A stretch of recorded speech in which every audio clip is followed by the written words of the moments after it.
ചികിത്സയ്ക്കായി ആശുപത്രിയിലെത്തുന്നവർക്ക് എന്തുറപ്പാണ് ഈ സംവിധാനം വാഗ്ദാനം ചെയ്യുന്നത്?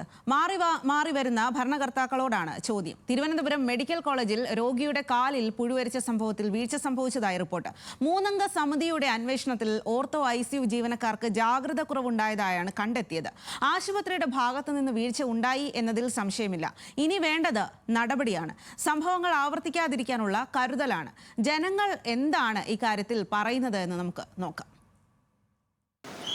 മെഡിക്കൽ കോളേജിൽ പുഴുപരിക്കുന്നു, കട്ടിലിൽ കിടക്കുന്ന രോഗി മരിക്കുന്നു. സർക്കാർ മാറുമ്പോഴും സിസ്റ്റം മാറാതെ മെഡിക്കൽ കോളേജിലെ അനാസ്ഥ ഇപ്പോഴും തുടരുകയാണ്. എന്താണ് യഥാർത്ഥ പ്രശ്നം? സിസ്റ്റം മാറാമോ അതോ മാറേണ്ടതോ മറ്റെന്തെങ്കിലും ആണോ? എന്താണ് ജനങ്ങൾക്ക് ഈ വിഷയത്തിൽ പറയാനുള്ളത്? നമുക്ക് ആളുകളുടെ പ്രതികരണം തന്നെ ചോദിക്കാം. ഡോക്ടർമാരും അവിടുത്തെ ജോലിക്കാരനും ശരിയല്ല. നമ്മൾ ഇന്ന് തന്നെ നമ്മുടെ രോഗി കൂട്ടുകാരനെ ആശുപത്രി കൊണ്ടുപോയപ്പോൾ മുകളിൽ കയറാൻ പറഞ്ഞു, സാധനത്തിന് കയറുന്നു, താഴെ കയറാൻ പറഞ്ഞു, ഇറങ്ങാൻ പറഞ്ഞു. നിവൃത്തിയിൽ ആൾക്കാർ കഷ്ടപ്പെടണം. സത്യം പറഞ്ഞാൽ അതാണ് ആൾക്കാർ പ്രൈവറ്റ് ആശുപത്രി ആശ്രയിച്ച് പോണത്. പൈസ പ്രശ്നമല്ല, ചികിത്സ നല്ല ചികിത്സയാണ്. സർക്കാരിൽ പോയാൽ ജനങ്ങളെ കഷ്ടപ്പെടുത്തുന്നു. ശ്രദ്ധയില്ലാത്തതുകൊണ്ട് ഡോക്ടർമാർക്കും ജീവനക്കാർ ശ്രദ്ധയില്ലാത്തതുകൊണ്ട് സംഭവിക്കുന്നത്. മെഡിക്കൽ കോളേജിൽ നേരത്തെ നടന്ന അനീതികളും അഴിമതിയും അട്ടുളിയും കാരണമാണ് ഓരോ മനുഷ്യർ മരിക്കുന്നതും ജീവനും പൊലിയണതും. അങ്ങനെയുള്ള ഒരുപാട് കാര്യങ്ങളുണ്ട്. ഇനി ഈ സർക്കാർ വന്നതുകൊണ്ട് എന്തെങ്കിലും മാറ്റങ്ങൾ സംഭവിക്കുമോ എന്നൊന്നും നമുക്ക് തീർച്ചയില്ല.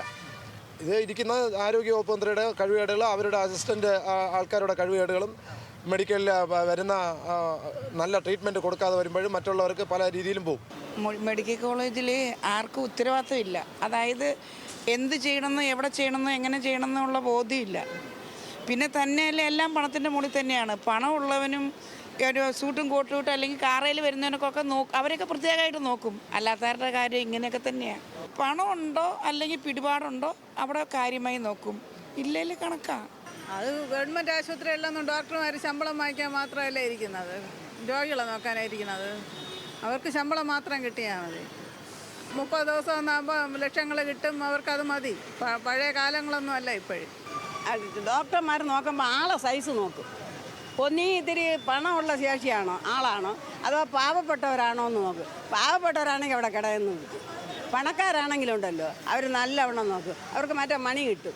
ഡോക്ടർമാർ ആശുപത്രി ചെല്ലും, അവരെ വീട്ടിൽ ചെല്ലും. വീട്ടിൽ ചെന്ന് കാണുമ്പോൾ OP ചെല്ലാൻ പറയും, ചെല്ലും. അവർ നല്ല ചികിത്സ കൊടുക്കും. അപ്പോൾ വീട്ടിലെ പണം. ഇതിനൊക്കെ പരിഹാരം കാണുമെന്നാണ് ഉദ്ദേശിച്ചത്. അങ്ങനെ ഇനി ഉണ്ടാവാൻ പാടില്ല.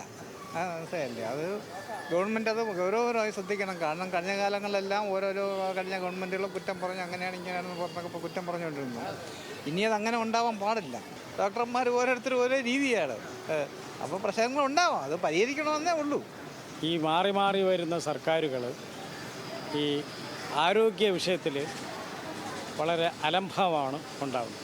വളരെ കാര്യക്ഷമമായി ഈ വകുപ്പ് കൈകാര്യം ചെയ്യുന്ന ആളുകൾ നിർദ്ദേശം കൊടുത്ത് വളരെ ജാഗരൂകരായി, രോഗികളാണ് ഒരു രാജ്യത്തിൻ്റെ, നമ്മുടെ ജനങ്ങളാണ് ഒരു രാജ്യത്തിൻ്റെ ഏറ്റവും വലിയ സമ്പത്ത്.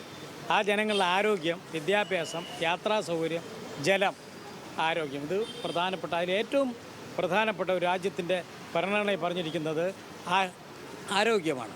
ആരോഗ്യം കൃത്യമായി നമ്മൾ സംരക്ഷിക്കാനുള്ള നടപടിയിൽ ആ ഗവൺമെൻറ്, അതായത് ആരാണോ മന്ത്രി, ആരാണോ അതിൻ്റെ ആൾ നിർദ്ദേശം കൊടുത്ത് ഒരു പരിഹാരം ഉണ്ടാക്കണമെന്നാണ് എൻ്റെ അഭിപ്രായം. ചികിത്സാ പിഴവുകൾക്ക് ആളുകൾ കാരണമായി പറയുന്നത് മെഡിക്കൽ കോളേജിൽ കൃത്യമായ ചികിത്സ കിട്ടാതെ തന്നെയാണ്. ഡോക്ടർമാരും നഴ്സുമാരും കൃത്യമായി രോഗികളെ പരിചരിക്കുന്നില്ലെന്ന് ആളുകൾ അനുഭവത്തിൻ്റെ അടിസ്ഥാനത്തിൽ തന്നെ പറയുന്നു. മാറേണ്ടത് സർക്കാരല്ല, മറിച്ച് സിസ്റ്റമാണെന്ന് ആളുകൾ ഉറപ്പിച്ചു പറയുന്നു. ക്യാമറമാൻ അനീഷ് മലങ്കിനൊപ്പം ആഷിഖ് റഹ്മാൻ, ന്യൂസ് മലയാളം, തിരുവനന്തപുരം.